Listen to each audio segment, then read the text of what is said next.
सुरति फंसी संसार में, तासे पड़ गए दूर। सुरति बांधी स्थिर करो, तो आठों पहर हुजूर। सूरत संसार में फंस गई, इसलिए उस परम पिता परमेश्वर से हम दूर हो गए। अगर सूरत स्थिर हो जाए, सूरत को बांध करके स्थिर कर दिया जाए, तो वह परमेश्वर आठों पहर हमेशा हर क्षण वो हमारे साथ है। यह सूरत क्या है, संसार में यह कैसे फंस गई, सूरत से हमारा क्या संबंध है, यह सब अनुत्तरित प्रश्न है। और इसका उत्तर जानने के लिए हमें कबीर के एक भजन की ओर अवलोकन करना पड़ेगा, देखना पड़ेगा उस भजन की तरफ। कबीर कहते हैं कि हे जियरा तू अमर लोक के, हे जियरा तू अमर लोक के, पड़ियो काल बसयाय। मन स्वरूपी देव निरंजन, तुमको है भरमाय। कहते हैं कि ऐ जीव, तू तो अमर लोक का वासी है, यहाँ का है नहीं, लेकिन काल के फंदे में फंस गया। और यह मन स्वरूपी देव निरंजन तुमको भ्रम में डाल दिए। यह मन स्वरूपी देव निरंजन, निरंजन देव परम ब्रह्म परमेश्वर है, जो अखिल ब्रह्मांड के स्वामी हैं। और यह परम ब्रह्म परमेश्वर जो अमर लोक का नकल तैयार करके और हूबहू उसका विस्तार ब्रह्मांड के अंदर कर दिए। और यह चेतन आत्मा, यह हंस, यह समझ नहीं पाया उस रहस्य को, उस भेद को। और वहीं से यह आत्मिक मंडल अमर लोक, अमर कोट को छोड़ करके और भ्रमवश और आ करके अब ब्रह्म मंडल के अंदर फंस गया। जैसे आज भी देखा जाता है कि भारत और पाकिस्तान के बीच में बहुत से लोग हैं जो भ्रमवश कभी पाकिस्तान में चले जाते हैं, पाकिस्तान के लोग भारत में चले आते हैं और वहाँ पकड़ लिए जाते हैं। तो ठीक उसी तरीके से यह जीव जो है, यह आत्मिक मंडल से, अमर लोक से यह ब्रह्म मंडल पर आ गया। और यहाँ आकर के क्योंकि हूबहूब नकल, उसी तरह की व्यवस्था, उसी तरह की रचना ब्रह्ममंडल पर भी था, ब्रह्मांड के अंदर था। इसलिए यह समझ नहीं पाया कि हम अपने घर में हैं या दूसरे के घर में हैं। और वहीं पर तो आया है कि आदि माया और होशियारी दिखा दी। कहते हैं कि आदि माया किन्ही चतुराई, और झूठी बाजी पिंड बनाई। अविगत रचना रची अंड माही, ताका प्रतिबिंब ढाला है। यह आदि माया और होशियारी कर दी कि ब्रह्मांड के अंदर अमर कोट की रचना, अमर लोक की रचना परम परमेश्वर किए थे। लेकिन यह आदि माया उसका प्रतिबिंब पिंड की रचना करके और उसका प्रतिबिंब पिंड के अंदर डाल दी। और अब यहाँ पर मन जो है मन आ गया,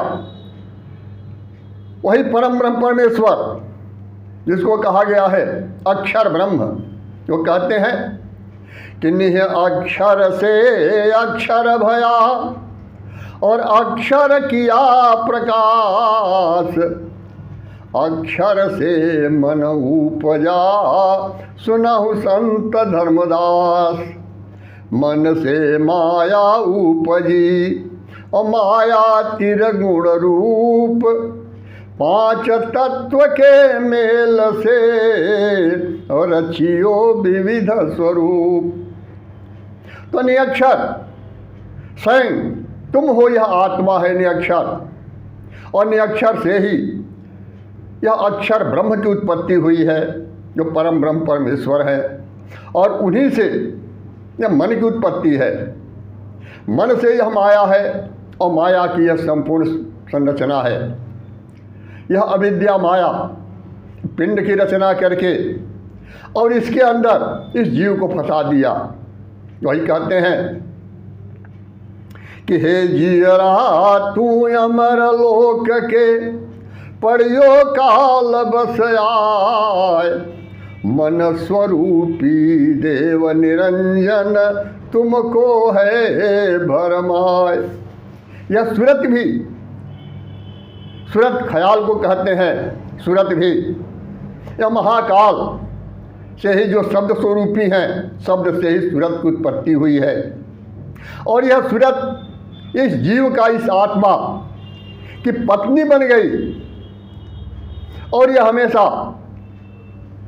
क्योंकि ख्याल संसार में फंसा हुआ है, पत्नी अर्धांगिनी संसार में फंसी हुई है, इसलिए जीव भी आकर के संसार में फंस गया। और फिर आगे कहते हैं कि हे जीरा तू अमर लोक के पड़ियो काल बस आय, मन स्वरूपी देव निरंजन तुमको है भरमाय। 5 25 तीन का पिजड़ा और जहाँ में तुमको राख है, तुम तो बिसर गए वा घर को तो महिमा आपन भाखे। यही मन जो है माया के साथ मिलकर के 5 तत्व 25 प्रकृति और 3 गुणों से यह पुतले का, इस आकृति का, काया का निर्माण कर दिया और इसमें लेकर के और तुमको डाल दिया, फांस दिया। और तुम अपने घर को तो भूल गया कि हम अमर लोक के वासी हैं, और इसमें आकर के तुम फंस गया। फिर आगे कहते हैं कि निराकार निर्गुण है माया, निराकार निर्गुण है माया, तुमको नाच नचावे और चर्म दृष्टि का कुलफा दे के 84 भरमावे। यह जो अविद्या माया है, यह भी निराकार और निर्गुण है, और यह मन भी निराकार और निर्गुण ही है। तो यह जो निराकार निर्गुण माया है, वही जीव को परेशान कर रही है, नाच नचा रही है, और यह कुल्फा दे दी चर्म दृष्टि का। और चर्म दृष्टि से हम चमड़े की पहचान करते हैं, आकृति की पहचान करते हैं, और अपनी महिमा का गुणगान करते हैं। और इसी चर्म दृष्टि के कारण हम 84 के फंदे में फंस गए। 84 के अंदर बार बार हम जन्म लेते हैं और मृत्यु हमारी होती है इस शरीर की। क्योंकि हम मान लिए हैं, अपने आप को भूल करके शरीर ही मान लिए हैं, इसलिए हम जन्म और मरण के चक्कर में फंस गए। कहते हैं कि लगभग इस भौतिक मंडल पृथ्वी के बने हुए 5.5 अरब वर्ष हो गए। 5.5 अरब वर्षों से यह जीव अनेकों बार 84 लाख योनियों से भटकते भटकते और यह मनुष्य के तन में आता है। लेकिन मनुष्य का तन पाने के बाद फिर वह भ्रम में चला जाता है, मोह माया के फंदे में फंस जाता है। इसी को जो कहते हैं कबीर कि यह जीव बार बार जैसे रहट की घड़ी है, रहट की घड़ी की तरह से यह चक्कर काटता रहता है। कहते हैं कि मन बौरा रे, मन बौरा रे, जग में भूल पड़ी, और सदगुरु सुधि बिसरी। आवत जात बहुत दिन बीते, आवत जात बहुत दिन बीते, जैसे रहट घड़ी, और निर्गुण नाम बिना पछतई हो, निर्गुण नाम बिना पछतई हो, फिर यही नगरी, मन बौरा रे, जग में भूल पड़ी, सदगुरु सुधि बिसरी। यह बार बार 84 के फंदे में यह जीव भ्रमण करता रहता है, और मनुष्य के जोड़ में आने पर भी, मनुष्य का तन पाने के बाद भी यह निर्गुण नाम को यह पकड़ नहीं पाता, समझ नहीं पाता। और कहते हैं कि जब तक निर्गुण नाम उसे प्राप्त नहीं होगा, निर्गुण नाम का संबंध नहीं जुटेगा, तब तक वह इस फंदे से बाहर नहीं निकल सकता है। इसलिए आगे कहते हैं कि 4 वेद है जाकी श्वासा, ब्रह्माया स्तुति गाई, और सो कथि ब्रह्मा जगत भुलावे, तेहि मार्ग सब जाई। यह 4 वेद इसी अविद्या माया की श्वासा है, और यही 4 वेद का गुणगान ब्रह्मा किए हैं, और इसी के फंदे में सारे जीव को फांस दिए, और सारे संसार के लोग, सभी लोग उसी रास्ते पर चले जा रहे हैं। कोई ये वास्तविकता को समझ नहीं पा रहा है। फिर आगे कहते हैं कि योग यज्ञ नियम व्रत पूजा, योग यज्ञ नियम व्रत पूजा, बहुपर पंच अपारा, और जैसे बधिक ओट टाटी के, देवी श्वास ही मारा। जितना भी बना है योग यज्ञ नियम व्रत पूजा, यह सब जो है यह केवल इस जीव को फांसने के लिए बना है। जैसे मृगा शब्द का स्नेही होता है, शब्द का लोभी होता है, और यह बहेलिया टाटी का आड़ दे करके और मधुर धुन सुनाता है, जिसे सुनने के लिए मृगा चला जाता है, समझ नहीं पाता, और वह बहेलिया टाटी के आड़ से वह बाण मारता है, और वहीं पर मृगा उलट कर गिर जाता है। ठीक उसी तरीके से यह काल जो है वह निगरानी करता है, और यह जीव इसी फंदे में फंस करके और बार बार यह नीचे की तरफ गिरता जाता है। तो कहते हैं कि जितने भी बने हुए हैं योग यज्ञ नियम व्रत पूजा, ये सब प्रपंच इस जीव को फंसाने के लिए बने हुए हैं, कुछ भी यह जीव की मुक्ति के लिए नहीं है। इसलिए कहते हैं कि सदगुरु पीव, सदगुरु पीव जीव का रक्षक, सदगुरु पीव जीव का रक्षक, उनसे करहूँ मिलाना, उनसे मिले परम सुख उपजे, पावे पद निर्वाणा। कहते हैं कि एक सद्गुरु ही ऐसा है जो जीव की रक्षा करने वाले हैं।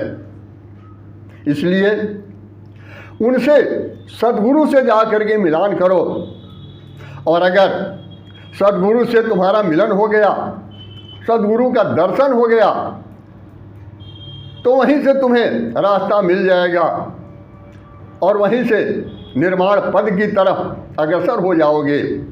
फिर कहते हैं वही एकमात्र सद्गुरु ही तुम्हारा, चाहे वो मित्र कहो चाहे जो कुछ कहो, वही तुम्हारा एकमात्र ही ऐसी है जिसके बारे में तमाम ग्रंथों के अंदर भी वर्णन आया है कि वह सद्गुरु सदा तुम्हारे साथ है, लेकिन केवल समझ की बात है। आगे कहते हैं कबीर कि जुगन जुगन हम आय पुकारो, जुगन जुगन हम आय पुकारो, कोई कोई हंस हमारा, कहे कबीर ताहि पहुँचाऊँ सत्य पुरुष दरबारा। कहते हैं कि हर युग युगांतर में मैं भिन्न भिन्न नामों से आया और आ करके चेताने की कोशिश किया, लेकिन कोई कोई हमारा हंस मिला जिसे पकड़ करके और मैं सत्पुरुष के दरबार तक पहुंचा दिया। फिर उस आगे की यात्रा उसकी शुरू हुई। तो यह जो है हमारी जीवन यात्रा है, इस संसार में आकर के और हम फंस गए हैं। और यह सूरत जब तक शब्द के साथ नहीं मिलेगी तो सूरत मिलेगी कैसे? जब तक हमें सद्गुरु का दर्शन नहीं होगा। एकमात्र सबसे बड़ा लक्ष्य है सद्गुरु, और सद्गुरु का दर्शन नहीं होगा तब तक हमें यथार्थ का बोध नहीं होगा। सद्गुरु के दर्शन के बारे में जो कबीर बताते हैं, जो रास्ता दिखाते हैं, कहते हैं कि तू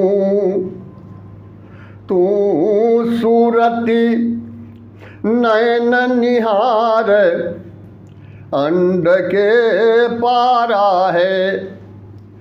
कहते तुम सूरती ख्याल को केंद्रित करो और अपने ख्याल से देखो, जो मूल तत्व है वो ब्रह्मांड से परे है। तो हृदय सोच विचार वह देश हमारा है, वह तुम्हारा देश है। यह धरती, यह संसार, यह भौतिक मंडल तुम्हारा देश नहीं है। कहते हैं कि जब सद्गुरु का दर्शन हो जाएगा, जब इस नाम का तुम अनवरत सुमिरन करोगे, जो निर्गुण नाम सद्गुरु गुरु के द्वारा प्राप्त होता है, उस नाम का अनवरत, तब जा कर के सद्गुरु प्रकट हो। सद्गुरु भी प्रकट होते हैं। जैसे नाम के बारे में वो स्वामी जी बताए हैं कि नाम बाहर नहीं है, नाम भीतर है। तो कहते हैं कि नाम निरूपण नाम जतन ते, और सोई प्रगट तजिमि मोल रतन ते।